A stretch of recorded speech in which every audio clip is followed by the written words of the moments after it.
जय यीशु। मेरा नाम टीना एंथोनी है। मैं Vijaynagar Arnold church Indore diocese से हूँ। मैं आज आपको बाइबल से ली हुई एक कहानी सुनाने जा रही हूँ। कई वर्षों पूर्व मोआब देश में नौमी नाम की एक स्त्री रहा करती थी। उसकी 2 बहुएं थीं। पति और दोनों पुत्रों की मृत्यु हो चुकी थी। तीनों एक दिन अपने कमरे में बैठे हुए थे और रुत कहती है नौमी कहती है रुत से कि इस तरह कब तक हम यहाँ पर बैठकर रोते रहेंगे। नौमी, बेटा, अभी तुम दोनों जवान हो, खूबसूरत हो, तुम दोनों अपने पिता के घर चली जाओ और वहाँ जा कर के शादी कर लो और अपना घर बसा लो। मैं बैतलहम अपने घर चली जाती हूँ। इस पर रुत कहती है, माँ, तुम क्या कह रही हो? ऐसा क्यों कह रही हो? मैं तुम्हें छोड़ के कहीं नहीं जाने वाली हूँ। मैं तुम्हारे साथ ही बैतलहम चलूंगी। इस पर नौमी कहती है, बेटा, बैतलहम इस पर बैतलहम चलूंगी। इस पर नौमी कहती है कि बेटा, तुम मेरे साथ बैतलहम नहीं चल सकती हो, क्योंकि तुम एक मोआब देश की हो और अगर तुम वहाँ चलोगी तो तुम्हारे साथ भी इजरायलियों जैसा बर्ताव किया जाता है।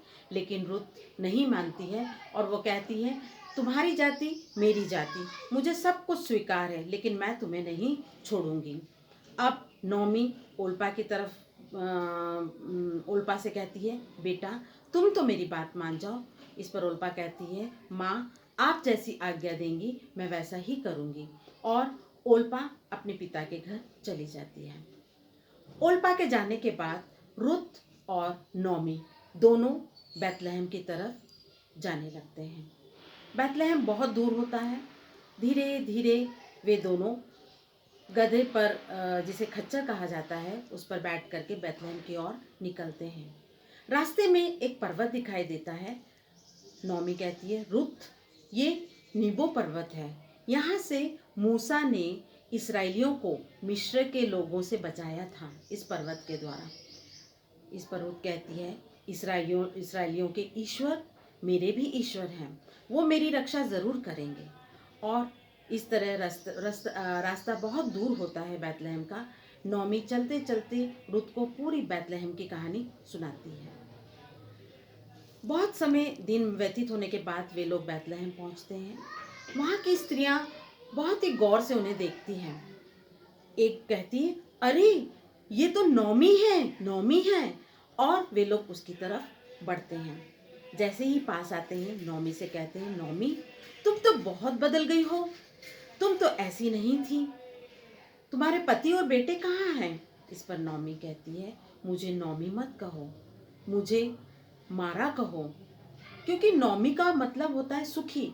लेकिन मैं अपने पति और दोनों पुत्रों को खो चुकी हूँ, अब मैं सुखी नहीं हूँ। इस पर वो सब औरतें जो रहती हैं नौमी को कहती है, तुम परेशान मत हो, ईश्वर सब ठीक करेगा। और वे लोग अपने घर पर जाकर रहती हैं। कुछ काम ना होने के कारण दोनों कुछ दिनों तक अपने घर पर ऐसे ही बैठी रहती हैं। पड़ोस की औरतें जो होती हैं उन्हें अब खाना, सुबह शाम का खाना पीना सब देती हैं। एक दिन रुत कहती है, माँ, इस तरह हम लोग कब तक बैठे रहेंगे? कब तक पड़ोसियों से ले लेकर हम लोग खाते रहेंगे? मैं भी, मेरा हाथ पैर ईश्वर ने स्वस्थ दिए हैं, मैं जाकर कहीं काम ढूंढती हूँ। इस पर वो घर पर ऐसा कह के घर से निकल पड़ती है। नौमी बड़ी परेशान होती है। वो ईश्वर से प्रार्थना करती है, हे ईश्वर, गरीबों के देवता, विधवाओं के रक्षक, मेरी बेटी की रक्षा करना। और इस प्रकार रुत जब बाहर निकलती है, पड़ोस के खेत में उसे एक नौकरी मिल जाती है अनाज बीनने की। और सुबह से शाम तक वो वहाँ पर अनाज बीनकर जब वापस आती है तो नौमी से पूछती है कि बेटा, आज का दिन कैसा रहा? रुत कहती, माँ, ईश्वर की कृपा से आज का दिन बहुत अच्छा था। वहाँ के जो सेठ हैं वो बहुत ही अच्छे हैं, उन्होंने मुझे कुछ खाने को भी दिया और मैं आपके लिए भी रोटी लेकर आई हूँ। नौमी कहती है कि कौन है वो? तो कहती, कोई ओबाज नाम का है। नौमी कहती है, अरे, ये तो हमारा रिश्तेदार है, चलो, ईश्वर को बहुत धन्यवाद, उसने किसी को तो हमारा रक्षक बनाकर पहुंचाया है। अब रूथ कहती है, माँ कल धान कटने का फसल जब कटती है वो त्यौहार है और मुझे भी वहाँ पर बुलवाया गया है। इस पर नौमी कहती है, बेटा तुम कल बहुत अच्छे से तैयार होके जाना, जितने सब गहने अपने शरीर पे लगाकर अपने शरीर पे पहन करके जाना। तो रूथ कहती है, ठीक है माँ। दूसरे दिन रूथ बहुत सुंदर तैयार होती है और बिल्कुल पहचान में नहीं आती है जब वो शाम को वहाँ और लोगों के साथ पहुँचती है खेत में और वहाँ पे नाच गाना होने लगता है। वहाँ का जो खेतों का जो मालिक था उसका नाम था ओबाज। वो दूर से देखता है और कहता है, ये स्त्री कौन है, बहुत सुंदर लग रही है। तो उसके साथ का नौकर कहता है कि साहब ये तो नौमी की बहू है, विधवा बहू है जिसका नाम रूथ है। उसे वो बहुत पसंद आ जाती है और वो कहता है, इसके घर मुझे शाम को जाना पड़ेगा। शाम होती है, ओबाज नौमी के घर पहुंचता है और जब नौमी देखती है तो वो कहती है, ओबाज मेरे बेटे, और उसको गले से लगा लेती है। ओबाज कहता है, आंटी मुझे आपकी बेटी बहुत पसंद आई है, मैं इससे शादी करना चाहता हूँ। इस पर नौमी कहती है कि बेटा मैं तो बहुत खुश हूँ, मैं चाहती हूँ कि तुम इससे शादी कर लो मेरी बेटी रूथ से, लेकिन सबसे पहला अधिकार मेरे बेटे के पुत्र जिसका नाम सिकरी है उसको जाता है। अगर वो इस शादी के लिए मना कर दे तो मैं तुम्हारी शादी ज़रूर इससे करवा दूंगी। ओबाज कहता है, कोई बात नहीं, मैं इसका इंतज़ाम करता हूँ। शाम को ओबाज अपने जो खेतों के मुखिया होते हैं उनसे एक मीटिंग करवाने के लिए कहता है कि एक मुझे यहाँ पर कुछ बात करनी है। उसमें वो सिकरी को भी कह बुलाता है और सिकरी से कहता है कि तुम नौमी की संपत्ति खरीदना चाहोगे। सिकरी तो तैयार रहता है, वो कहता है, जी बिल्कुल, मैं तो संपत्ति नौमी की खरीदने का तैयार हूँ। इस पर उबास कहता है, लेकिन इजराइलियों के और मूसा के अनुसार, यहाँ के जो नियम हैं उसके अनुसार तुम्हें नौमी की जो विधवा बहू है संपत्ति के साथ उससे भी शादी करनी पड़ेगी। इस पर सिकरी बहुत गुस्सा हो जाता है और कहता है कि मैं उस मोआबी औरत से, विधवा औरत से शादी करूँगा? नहीं, मैं उससे शादी नहीं करूँगा। मैं अपना जो भी ये है मैं नहीं कर सकता हूँ ये सब, मैं छोड़ता हूँ सब कुछ ये।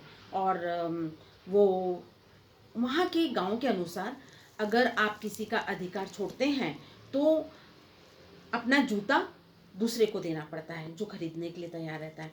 वो अपना जूता निकाल करके ओबास को देता है कि मैं अपना अधिकार छोड़ता हूँ और तुम्हें देता हूँ। ओबास तो चाहता था, वो बहुत खुश हो जाता है और फिर मुखिया सबके सामने कह देते हैं कि ये संपत्ति के सब हकदार जो है वो आज से ओबाज है नौमी का। अब कुछ समय बाद जो ओबाज होता है वो नौमी से शादी कर लेता है और नौमी से शादी के समय कहता है, मैं इजराइलियों और मूसा के समक्ष ये वचन देता हूँ तुम्हें कि मैं ज़िंदगी भर तुम्हारा, मरने तक तुम्हारा साथ नहीं छोड़ूंगा। और इस तरह ओबाज और रुत की शादी हो जाती है और वे लोग बहुत खुशी खुशी रहने लगते हैं। और इसी तरह उन्हें कुछ दिनों बाद, कुछ समय बाद पुत्र होता है जिसका नाम वे लोग ओबेद रखते हैं और इस तरह से कहानी का अंत होता है। आशा करती हूँ आप सभी को कहानी पसंद आई होगी। Thank you.